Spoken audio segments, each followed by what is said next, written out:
o'clock instead of our usual 6 o'clock. So I'm going to excuse myself on this one, it being a little bit of a mess. But here we are. We are live an hour early because, well, we've got unusual, for us, unusual plans tonight. So we are headed out for the evening. So we are here live from the JK Auto Repair studio. Of course, JK Auto Repair, a full-service car care provider located in Ozark, Missouri, 2301 Seymour Road. JK's Auto Repair, John King, Zach Jones, great folks. Don't want to miss out on an opportunity to see them. If your car needs any kind of service, 417-581-2004. This is the Twister Alley Raceway Weekend Wrap-Up Show. Twister Alley Raceway, Butterfield, Missouri. Just such an amazing track. Really, the more I see of tracks out around the country covering races, not physically going to them, but covering them, you see just how wonderful everything is about Twister Alley, from the owner all the way down to the fans. Not down, you know what I meant. Twister Alley Raceway, come get you some, Butterfield, Missouri. Hannah O, one of our sponsors, Home Sweet Home Realty and Associates. Whether you're looking to buy, sell, both, she can guide you through the entire process, make it completely pain-free and seamless. 417-631-7657. And my buddy, Austin Azeez Racing, just soon as football season ended, basketball season started, so he's playing some basketball, he's still racing, and he's got his show going to be coming up again here real soon, the Austin Azeez Racing AAA Race Show on Facebook. Our sponsors, Cigs and Swigs, Whistle Stop, Busted Steel Shiners, Tradin Post and Seymour Liquor and Tobacco, those plus Team Azeez, Down to Earth Lawn and Landscaping, South Fork Ranch, Kenny Foster's MKRA, Midwest Kart Racing, and the Missouri Motocross Hall of Fame. Which, don't forget, you still have time if you'd like to get in, be one of the sponsors of this event. All different levels of sponsorship. We can make something work out for you, I promise. Whatever your budget is, or even if you don't have a budget, you just say, hey man, how can I help out? I've got all kinds of stuff that could be done that we would love some volunteers, and we can hook you up with something. Make sure, of course, you have a good time, get recognized. Very special event coming up Wednesday night. It is the 5th annual Missouri Motocross Hall of Fame selection show. That'll be a live 30-minute show, 7 p.m. Central Standard Time. We'll do our normal show here on ORPtv at 6 o'clock. Then at 7 o'clock, we will go live on the Missouri Motocross Hall of Fame page and do the selection show. Just got a few little things left to tweak on it, and we're going to be ready. We got everything set for that show. I'm really excited about this one. A lot going on this year. Going to be a great time. Springfield Raceway, the Turkey Bowl, number 17, Springfield Raceway. This is went from originally being called something else, and I had it saved, and I don't think I shared it over here to it. It wasn't until about number 6 that they changed it to Turkey Bowl. But this event has just become the biggest single racing event in the Ozarks. I mean, it really has. You have, the Street Machine Shootout at Ozark Raceway Park. You've got some of the other, big events that go on at different tracks. That's just the first one that comes to mind. But the Turkey Bowl is the biggest. It is such a huge event. Speaking of turkeys, this one of my favorite little turkeys there, Miss Danny Azeez, with just an adorable photo there with the turkey. She's about to squeeze his little eyeballs out, it looks like. That thing's as big as she is, nearly. So, Friday night. Let's get things started here. Friday night. This was day 2. Thursday's when it started. A couple of the classes got all the way through their A features scheduled on Friday night. Midwest Mods B class winner, Tyler Parrish, takes home the Turkey Trophy, and then the Pure Stock, Alan Thompson. And there's a look at Tyler Parrish. That's got to be such a huge deal to have that. You've got the great looking giant check with Larry Phillips there on it and the sponsors, but you get the big trophy, and there's just no getting around that. Those trophies have got to be worth their weight in gold in memories and special, just how important it is to these racers. So congratulations to him. And then in the pure stock with the Ghostbuster wagon, I love it. Alan Thompson takes home his Turkey Bowl trophy. Good friend of the Azeez's. I know he was helping out with Austin Azeez a whole lot. So congratulations to both of those fellas on their turkey wins on Friday night. Now, all kinds of great things happened at the Turkey Bowl on Thursday, Friday, Saturday. But it would be absolutely impossible to ignore two instances that happened on Friday night. This is the first one here. Chris Diamond in the pure stock class. This is a very bewildered Chris Diamond outside of his car. It burned. He got together. I reached out to all the drivers and people involved in this, and this is screen grabs from the message. There's no editorializing here, no adjusting. I have nothing if I don't have my word, and when I say that I'm a man of my word, I promise it. This is exactly. I asked Chris Diamond, "Hey, glad you're okay. Any comments that you'd like to share with ORPtv about what happened and when you'll be back in the race car?" This was Chris Diamond's response yesterday morning. "That was a bad deal. I'm glad I was able to get out of the car safe and no one else was hurt. Clipped him," referring to the other driver, "and knocked the radiator mount into the carb and knocked the inlet off and exploded the valve cover, so it was an oil gas fire. I had an amazing year at Nevada Speedway with 4 wins and 16 top 5 finishes and a track championship. So the Turkey Bowl was my last hurrah with that car, and I'm starting a new pure stock build and will be back to Nevada to defend my title. The response time from the fire department, track crew, and the knowledge of the team left a little to be desired, but hopefully we can use this as a learning tool for everyone, myself included. I'm still going to fix the old girl and keep it for a backup and maybe let a few up-and-coming drivers turn a few laps every once in a while after the races. I'd like to thank the people that have reached out since it happened and also my sponsors." And he has his sponsors: Diamond Roots Design, S&B Liquor, DNS Concrete, Mr. D Liquor, Ellison Farms, B&L Consulting, Ellison Farms, Joe Barker Sales and Service, Phantom Fiber, Pike Racing, Casa Azteca Mexican Restaurant, Walker Speed, Razor Edge Production, and all of his family and friends that help out the shop and the track. Great to see that Chris Diamond was okay after that. Then, within an hour later, a second incident, another fuel fire. This one, James Reedus. And I believe that was, if I may be wrong, but I think that was James Reedus' old wagon that Alan Thompson was driving. This is James Reedus' new car, this 53R. I reached out with him with the same thing. "Are you okay? I'm glad you're okay.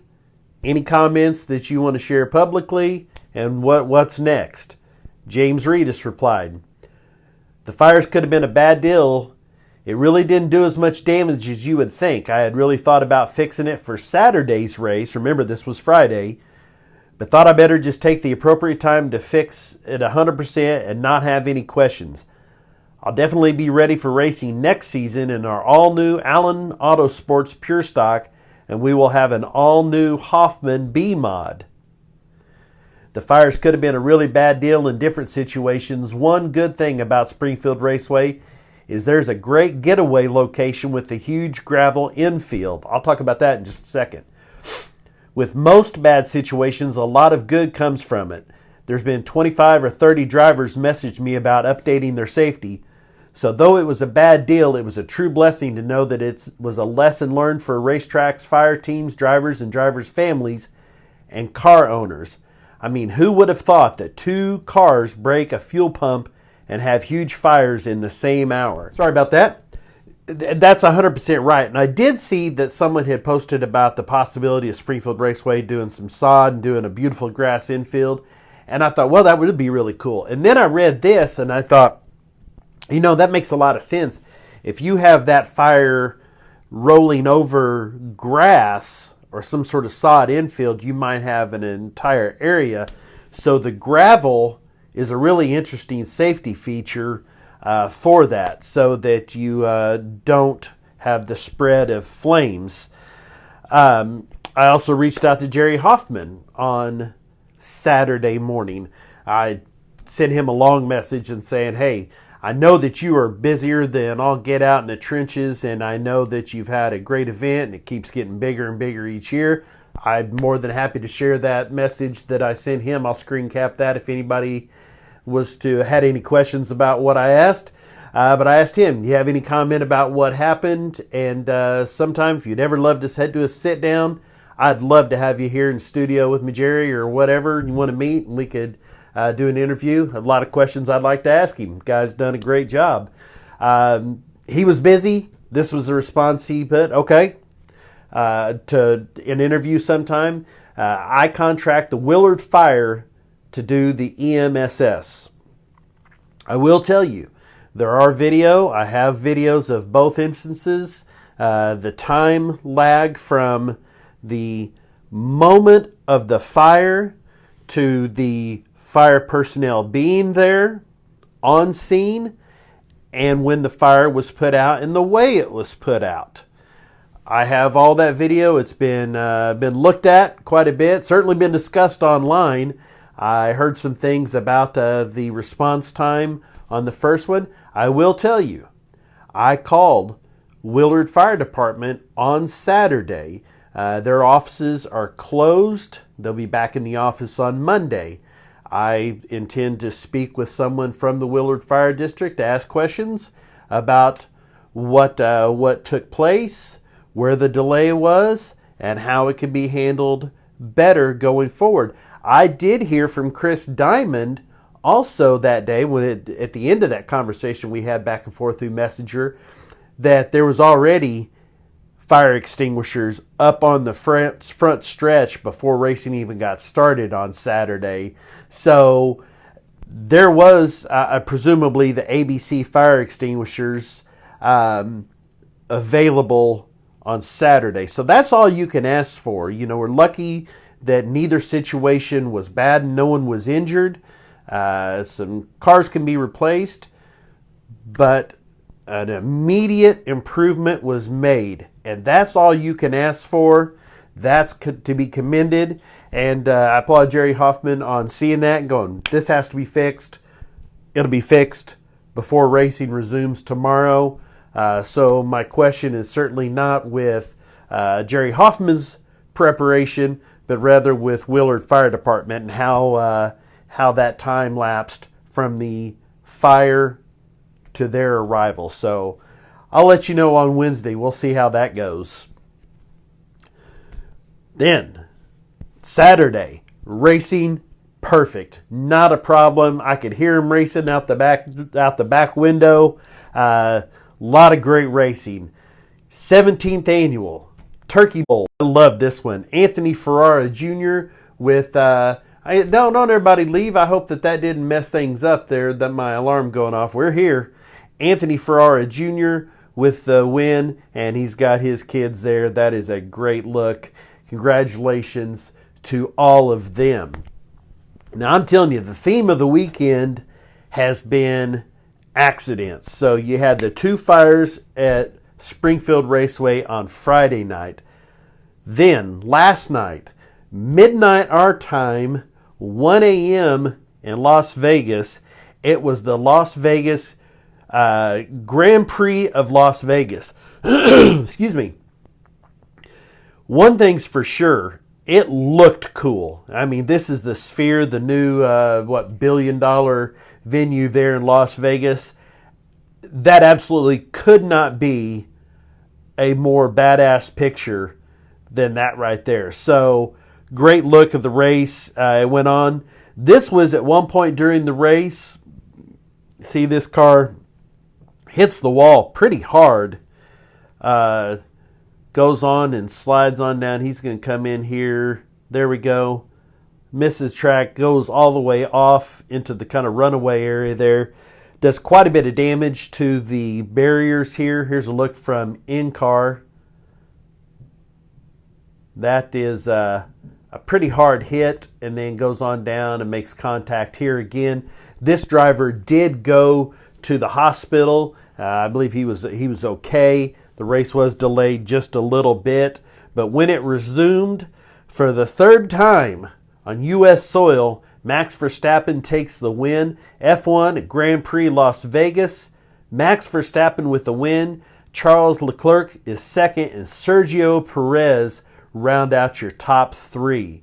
And there's a look at Max Verstappen. He is one bad dude. Let me tell you, he is three for three in the U.S. Then Supercross picked up Friday night and Saturday night, or on our time, Saturday and Sunday. I guess is actually how it worked out. Supercross in Paris. This is a video from this event. Here is Jet Lawrence, Ken Roczen, Hunter Lawrence. I don't know if I'm seeing something here that I'm making up here in my head, but this is Ken Roczen gets a little wild. Jet Lawrence just skying over him, passes him. This is in one of the early races. He passes Ken Roczen almost without any incident. He goes down, and then you'll see him catch back up with Roczen here in just a moment. He catches up. He goes right by Roczen, but then slows down right here and like, hey, you want to go by me? He hits the brakes, lets Roczen pass him, and then blasts by him again.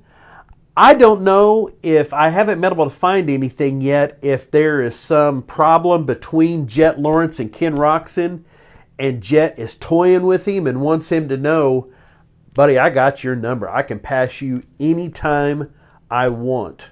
I don't know, but Jet was definitely jacking with Ken Roczen, and he takes the win. So Friday night, the SX1, or Saturdays it was, 450. SX1 is what they call the 450. Jet Lawrence with the win. Hunter Lawrence is second. Ken Roczen third. This is what it's going to be all year long, I think, in the 450. There's going to be some other riders. Eli Tomac will be available and such. But I think you're going to see a whole lot of this. Supercross 2 level, the 250cc. Not a lot of the younger talent there. No Deegans, no Levi Kitchens. Joe Shimoda takes the win. He is no longer on Kawasaki. Jay Sowen is second, and Tom Vial with the third. Now there is a look at Jet, Hunter, and Ken Roczen. Got Australia and Germany there. And here's Joe Shimoda and Tom Vial and the other fella there. So Saturday night going into Sunday, again, Jet Lawrence with the win. Hunter Lawrence is second. Cooper Webb on the new Yamaha is his new ride this year. Moved over. There was a lot of switching around this year. He went from KTM to Yamaha, and Chase Sexton went from Honda to KTM. And so there's just guys moving around all over the place. Jet Lawrence with another win. Joe Shimoda with another win. Tom Vial is second. Anthony Bourdain, not Anthony Bourdain, not the cook. I have a little sickness here, Kevin. I think I'm barely going to make it. I need some more whipped cream vodka and Coke Zero. Definitely help. So SX2, Shimoda, Tom Vial, Anthony Bourdain round out your top three. And there's a look at them. Here's Cooper Webb and his new gear, and Shimoda. There's your King of Paris. That's what they call it when you're the 450 champion overall for the week. The King of Paris and the Prince of Paris. So you've got it pretty well covered. You got Australia, you have the U.S., you had Germany with Roczen, you have Joe Shimoda, who's actually riding for the U.S., you have Tom Vial from France. Great international race.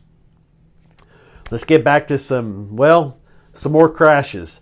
This is from 660 Street Video. This was a no prep race. This is the Junkyard Studebaker. Just a horribly violent looking wreck on Friday night. Rolled, hit a couple telephone poles. This fella here, I didn't even notice that earlier. He hurt himself trying to run down there. So we've got, that's the only injury in this video actually, is that guy running down here. Fire crew already there. That car took a big hit. This is what's left of the Junkyard Studebaker. But here's what's most important. You got to understand, the compartment is in one piece. and so is the driver. He was standing outside the car and talking about it. Somewhere in here is I think this is him back here. He was fine. Car was torn up. He was fine. So that's what matters most. You had that big wreck. And then from Tulsa, or no, not Tulsa, I'm sorry, from another track. This is the Reaper, James Goad. We're friends with him. He has a fiery wreck. A big wreck there. Slides down the video. A little suspect, somebody there. I'm going to guess that's an Android phone. This one's probably an iPhone because it's a whole lot clearer. A little better video. Hard hit. Hard hit. Just sliding on the top, thank goodness. You know, it's that sudden impact that where the injuries really come from. And here's Reaper and Chris, boosted GT. Chris there's the car. It took some damage to the front, slid on the top. James Goad said, I'm fine. Car will be fixed up and ready to go again. So a lot of wrecks, a lot of fires, no one injured. Just that one guy running down there towards the end that looked like he pulled a hammy. That's what happens when you get to be about 40 years old or so and you take off running in the cold without stretching.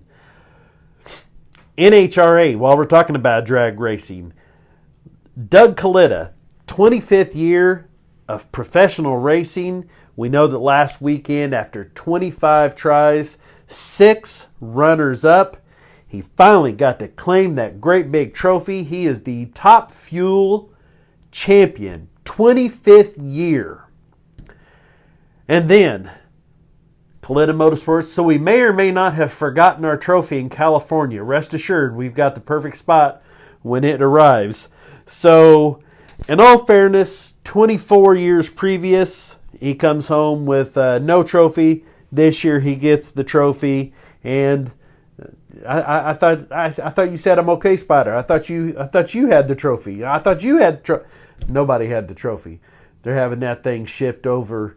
I don't know if that'll be DHL or UPS or FedEx or what, but it'll be a funny side note someday.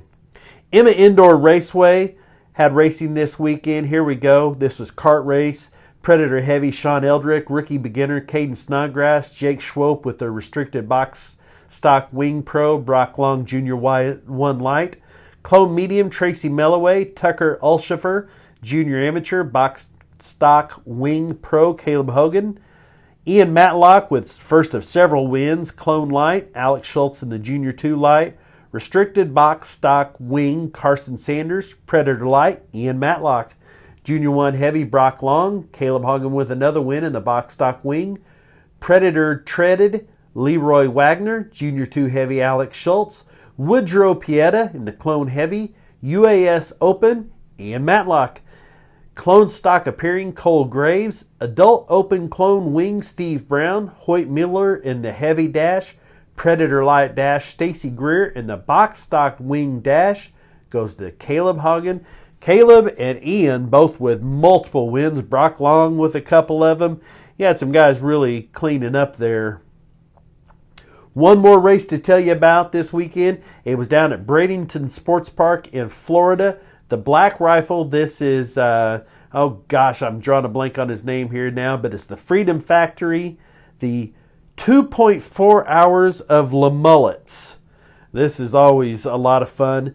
Jesse Hunt the Front takes the win. Brian Deegan second. Leroy Side by Side Blog third. Ronnie Renner fourth. And Travis Pastrana fifth. I know that there was a huge money bet going on here between Brian Deegan and Travis Pastrana in the sum of $1. And Brian Deegan took home that crisp $1 bill thanks to beating Travis Pastrana.